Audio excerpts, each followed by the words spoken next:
Hello guys, आपका फिर से मेरे चैनल पे स्वागत है। और आज मैं आपको रेगुलर एपिसोड 2 की हिंदी एक्सप्लेनेशन दूंगी। तो शुरू करते हैं। एपिसोड की शुरुआत में एक सेना का जवान घर लौटने के साथ होती है। उसके बेटे का एक दांत बाहर गिर गया है और बेटा इसे लेकर सुपर एक्साइटेड है। वो अपने बेटे को तकिए के नीचे दांत छिपाने के लिए कहता है और ये कि टूथ फेरे कुछ पैसों के बदले में दांत ले जाएगी। भोला बेटा इस पर विश्वास कर लेता है। लेकिन रात में हम एक महिला के लड़खड़ाने की आवाज सुनते हैं। जैसे ही बेटे की नींद खुलती है, उसका तकिया खून से सना हुआ होता है और उसके सारे दांत गायब होते हैं। ये देखकर उसकी माँ डर जाती है और सीन बदलता है। और तब हम बी को देखते हैं जो बहुत ही दुखी है और एक गहने का एक टुकड़ा चुरा लेती है। और तभी वहाँ पुलिस आकर बी को पकड़ लेती है। तभी डॉक्टर वॉटसन उसकी जेल में आता है और बी से कहता है कि मैं तुम्हें इस जेल से बाहर निकालूंगा, इसके बदले में तुम्हें मेरी मदद करनी पड़ेगी। बी के पास कोई ऑप्शन नहीं होता। वो ना चाहते हुए भी डॉक्टर वॉटसन की बात मान लेती है। और तब डॉक्टर वॉटसन उसे टूथ फेरी के केस के बारे में बताता है कि बच्चों के दांत चोरी हो रहे हैं। वो उन्हें कुछ फाइल देता है और बताता है कि 2 लोग अभी हैं जिनके दांत अब तक चोरी हो गए हैं और तुम इनसे जाके बात करो और मिलो और पता करो कि उन्होंने उस टाइम किसको देखा जब दांत चोरी हुआ। फिर बी अपने घर वापस आती है जेल से और इस केस के बारे में घर में आके सबको बताती है और सबको उनके काम सौंपती है। स्पाइक को बोलती है कि मुझे डॉक्टर वॉटसन के बारे में और कुछ जानना है, क्योंकि वो उनके बारे में कुछ जानती नहीं थी। इसलिए वो स्पाइक को 221B बेकर स्ट्रीट जाने को कहती है ताकि स्पाइक वहाँ जाकर डॉक्टर वॉटसन के बारे में पता करे। और इतने में जेसिका बी से कहती है कि मैं भी तुम्हारे साथ चलूँगी हेमलॉक, जहाँ पे ये सारे एक्सीडेंट हुए थे।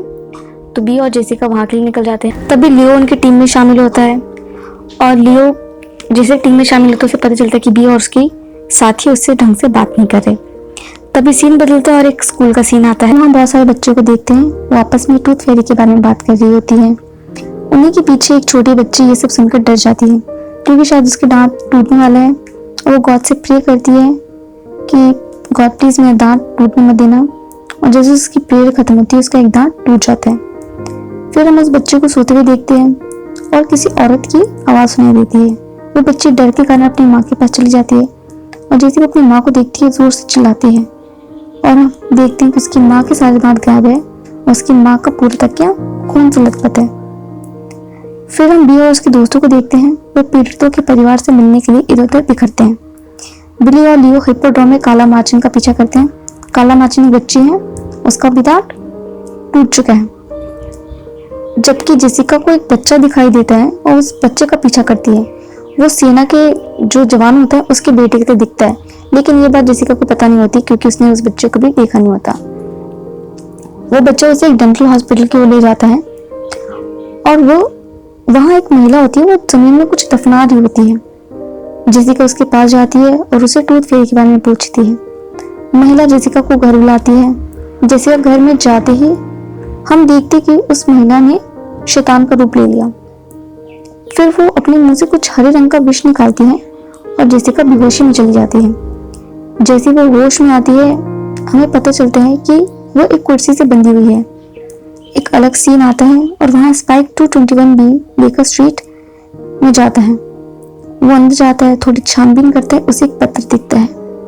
कोई घर में आता है और स्पाइक छुपने के लिए बिस्तर के नीचे छुप जाता है।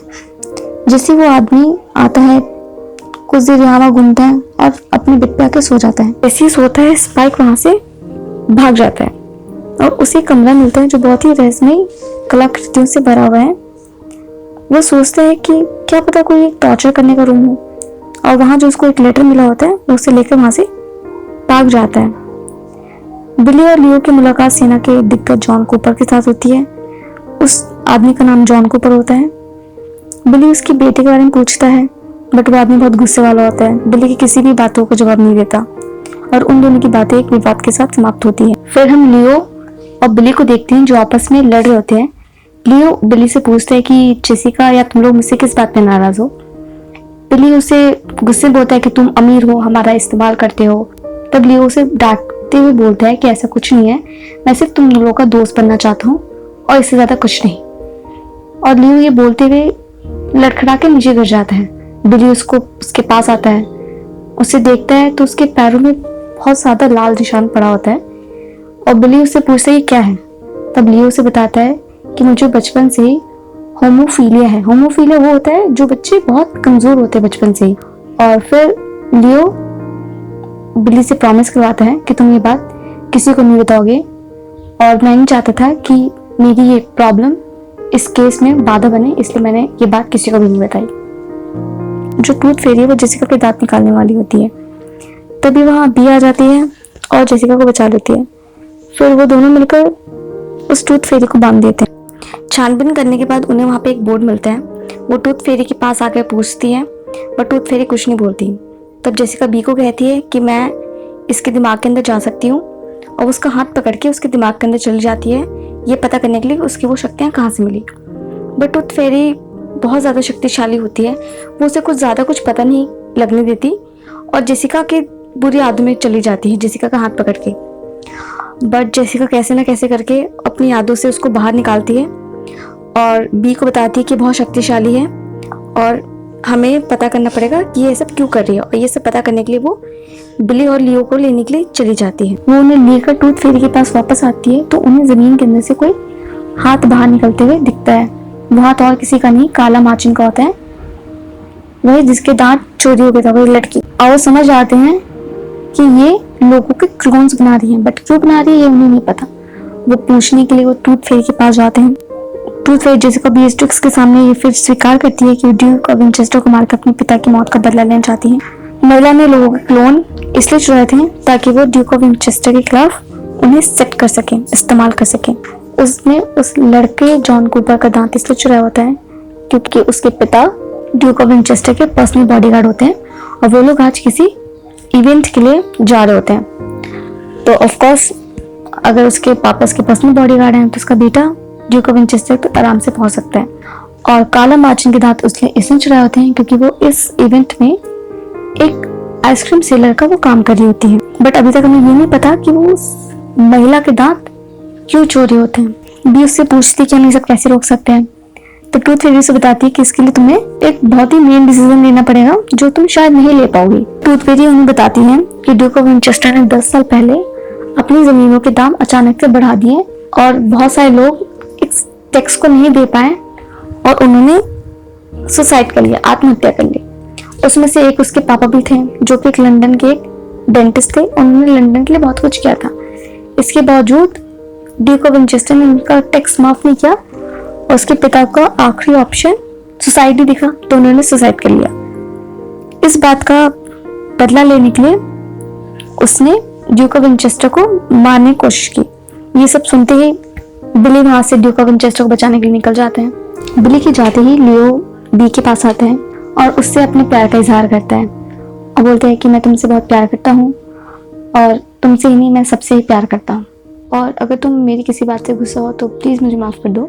बी उसे बोलती है कि मैं तुम्हें जानती नहीं हूँ और तुम्हारे होने ना होने से मुझे कोई फर्क नहीं पड़ता, और बस इतना कह के बी वापस टूथ फेरी के पास चली जाती है। बिली वहाँ से ड्यूक ऑफ विंचेस्टर को बचाने के लिए निकल जाते हैं।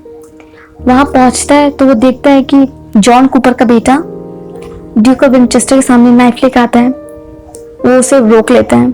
फिर हम देखते हैं कि वो काला मार्चिन को कुछ बोलते हुए पुकारती है टूथ फेरी, और काला मार्चिन एकदम गन लेके उसके सामने खड़ी हो जाती है ड्यूक ऑफ विंचेस्टर के सामने और उसे शॉट करने वाली होती है, लेकिन बिली उससे भी उसको बचा लेता है और उसे सेफ उसकी फैमिली कमरे में सेफली पहुंचा देते हैं। तो हमें वहाँ पे वो बच्ची दिखती है, वो ड्यूक ऑफ विंचेस्टर की बेटी होती है और उसका दांत नहीं टूटा होता, उसकी माँ का होता है। It means Duke of Winchester की जो वाइफ होती है उसका क्लोन वहाँ पे होता है और वो ड्यूक को मारने लगती है, बट बिली उसको बचा लेता है और वो बिली को मारने की कोशिश करती है। वो जैसे ही बिली को मारने वाली होती है जेसिका बी को बोलती कि तुम प्लीज टूथ फेरी को मार दो नहीं तो बिली को मार देगी, और जेसिका और बी उसको मार देती है टूथ ऑफ फेरी को और वो मर जाती है। सारे क्लोन वहां से हट जाते हैं और ड्यूक बच जाता है। एपिसोड खत्म नहीं हुआ, अभी वो सब अपने घर जाते हैं। वो घर जाके सारे बातें कर रहे होते हैं और जेसिका थक कर सो जाती है। जेसिका को फिर से वो डरावने सपने आते हैं और इस बार उसको लगता है कि कोई उसको मारने वाला है। तभी वो व्हाइट कोट वाला आदमी आकर उसको अपनी शक्तियों से बचा लेता है और उसे अपने पास ले आता है। उसे उसके सपनों के बारे में अच्छे से बताता है। माना जाता है कि मरे हुए लोगों और जीवित लोगों की दुनिया के बीच में एक दरवाजा होता है और वो दरवाजा तभी खुलता है जब कोई मरता है या जन्म लेता है। हालांकि जेसिका को यह स्पष्ट पता चलता है कि किसी ने उस दरवाजे को खोल दिया है जिससे बेवजह आत्माएं दुनिया भर में घूम रही हैं। जितनी शैतानी आत्माओं को बुलाएंगे उतना ही ये दरवाजा खुलेगा और हमारी दुनिया और नर्क आपस में मिल जाएंगे और ये दुनिया खत्म हो जाएगी। उससे वो बताता है कि तुम्हें अपनी शक्तियों से उस दरवाजे को बंद करना होगा। तभी आदमी उसकी कलाई पर एक तितली बनाता है और कहता है कि जब भी तुम्हें बुरे सपने आए ये तुम इसे पकड़ लेना और तुम्हें उन भयानक सपनों से बाहर निकाल देगी। वो उठती है और ये सारी बातें अपने दोस्तों को बताती है। ये समझ में आ जाता है कि वॉटसन और उसका साथी जेसिका की महाशक्तियों का यूज कर रहा है। मतलब वो समझ जाते हैं कि डॉक्टर वॉटसन और उसका साथी जेसिका के शक्तियों का यूज कर रहे हैं, या तो उस दरवाजे को खोलना चाहते हैं या उस दरवाजे को बंद करना चाहते हैं। उन्हें अभी तक ये नहीं पता। तब स्पाइक उन्हें बताता है कि मैं 221B में गया था वॉटसन के घर और उसे वहां एक लेटर मिलता है, उसे कमरा भी मिलता है जो बहुत ही अजीब तरीके का होता है। वहाँ बहुत सारी मूर्तियां होती हैं अजीब सी, एक ओजा बोर्ड होता है और वो इन सब चीजों से वो पूरा कमरा भरा होता है। फिर वो बताते हैं कि वहां पे उसने एक लंदन का पूरा नक्शा देखा जहाँ पे कुछ कुछ जगहों पर वॉटसन ने सर्कल कर रखा है। जेसिका को समझ आता है कि क्या पता दरवाजा लंदन में ही हो और वो चाहता है उसे बंद करना। जेसिका को यकीन है कि वो दरवाजा लंदन में है और ये निशान संभव स्थान हो सकते हैं जहां दरवाजा खोला गया है। स्पाइक ने जो पत्र चुराया था वहां से वो किसी द गोल्डन डॉन ने वॉटसन को भेजा था। अब ये गोल्डन डॉन कौन है ये हमें 3rd एपिसोड में पता चलेगा। तो 3rd पार्ट जानने के लिए आप लोग प्लीज मेरे चैनल को सब्सक्राइब कीजिए, वीडियो को लाइक कीजिए और शेयर कीजिए। और आपको ये वीडियो कैसी लगी उसको मुझे कमेंट सेक्शन में बताइए।